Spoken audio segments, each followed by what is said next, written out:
राजनांदगांव और राजनांदगांव को छत्तीसगढ़ और देश में अपनी पहचान बनाने में जिन महर्षियों लोगों ने योगदान दिया, उन्हें चूंकि दिग्विजय महाविद्यालय के सामने खड़ा हूं, इसलिए सबसे पहले अपनी भाव व्यक्त करता हूं राजा घासीदास जी को, सर्वेश्वर दयाल को और दिग्विजय दास जी को, जिनकी वजह से राजनांदगांव का वजूद है। रेलवे के लिए जमीन देने वाले, पानी की व्यवस्था करने वाले, बिजली की व्यवस्था करने वाले, जो नगर निगम नगर पालिका का मूलभूत काम होते हैं, उस काम को एक कल्पनाशील राजा ने अपनी प्रजा के लिए करने का काम किया। और शिक्षा के लिए इससे बड़ा कोई दान नहीं हो सकता कि पूरा का पूरा महल जो दान में दे दिया। ऐसे के लिए ताली बजाना चाहिए। वो है शहीद दानी जो पीढ़ियों के निर्माण में लगे हुए हैं, दिग्विजय दास जी, सर्वेश्वर दास जी, घासीदास जी।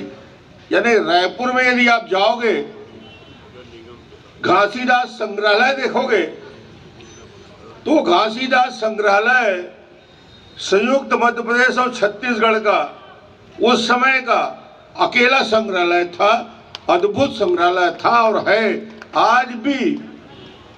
वहां पे आप जाके देखेंगे, अंग्रेजों के स्मृति के जॉर्ज पंचम, सप्तम, षष्टम पहले सामने खड़े रहते थे, अब पीछे में बंद करके रख दिए गए हैं उनको। मगर ऐसे प्राचीन घासीदास संग्रहालय एक यूनिक संग्रहालय है जो राजा साहब ने यहाँ के निर्माण किया। यहाँ के मिल के निर्माण से लेकर पानी की व्यवस्था। रायपुर में यदि पहले पानी का टंकी बना, रायपुर में, राजधानी उस समय भी था अंग्रेजों के जमाने में, तो राजनांदगांव के राजा के पैसे से बना था। वो पहला पानी का टंकी नांदगांव वालों ने रायपुर को पिलाया था। ये है राजनांदगांव।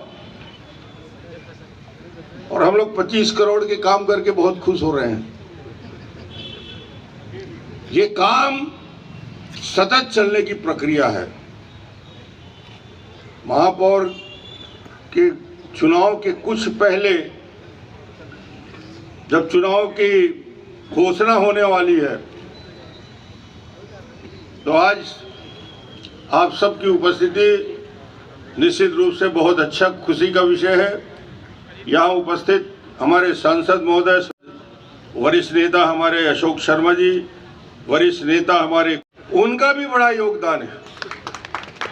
और मैं नाम लेते इतना भी बोल देता हूं कि भावी पार्षद और भाई महापौर को भी संबोधित कर रहा हूं। कौन बनेगा नहीं जानता, ये तो राजनांदगांव की जनता बनाएगी। मगर उनको भी मैं आज मंच से संबोधित कर रहा हूं। और जो जो इच्छुक हैं वो अपनी तैयारी ठीक से कर ले। डामर रोड बना है, वहां खड़े रहना। अब बोलना मैं ही करा रहा हूं। 40 वार्ड में है भाई, नाली के सामने खड़े रहना। पार्षद की जवाबदारी पानी, नाली, बिजली, बाकी काम तो सांसद और विधायक के ऊपर छोड़ दो आप। ये प्राथमिक आवश्यकता आपकी जवाबदारी है, बड़ा काम है। यहाँ उपस्थित हमारे जिलाधीश संजय अग्रवाल जी, जो आज नगर निगम के प्रभारी भी हैं, एसपी मोहित गर्ग जी, जिला पंचायत के सीओ सुरुचि सिंह जी, आयुक्त अतुल विश्वकर्मा जी, आप सबका अच्छे तरीके से विकास की उन संभावनाओं को चित्रित किया है जो नरेंद्र मोदी जी के नेतृत्व में राजनांदगांव में और राजनांदगांव जिले में हो रहा है। और आप सब बाकी विषयों को जानते हैं। राजनांदगांव शहर को हम बेहतर एक क्षेत्र बनाने की दिशा में आप और हम सब मिल लगे हुए हैं। और उसी दिशा में 25 करोड़ 61 लाख के काम का आज विधिवत भूमि पूजन हुआ। बहुत शीघ्र ही हमारी कोशिश होगी अमृत मिशन के दूसरे चरण के 125 करोड़ का काम का भी आपके सामने आके भूमि पूजन करेंगे, जो राजनांदगांव की मूल आवश्यकता है। बहुत एरिया छूटा हुआ है, अभी जाओ तो हर जगह से प्रश्न आता है, उनको भी पूरा करना जवाबदारी है, उसके लिए भी काम करेंगे। और एसटीपी के लिए 100 करोड़ स्वीकृत है, उसके लिए भी मुख्यमंत्री को बुला के उसका भी भूमि पूजन कर देंगे, जल्दी कर लेंगे।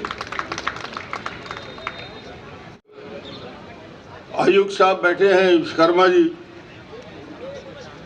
निगम की बढ़ गई है, सब पार्षदों का और महापौर का सबका काम, और कलेक्टर साहब की भी जवाबदारी बढ़ गई है। ये काम बेहतर हो, अच्छा हो, गुणवत्ता का हो, इसकी चिंता आप लोग कर लेंगे।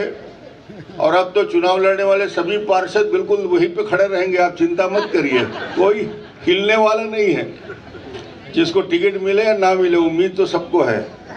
तो आप सबको मैं शुभकामना देता हूं कि पार्षद बने, महापौर बने और अच्छा काम करें, और इसी प्रकार के कार्यक्रम में सब उपस्थित रहें। बहुत बहुत धन्यवाद।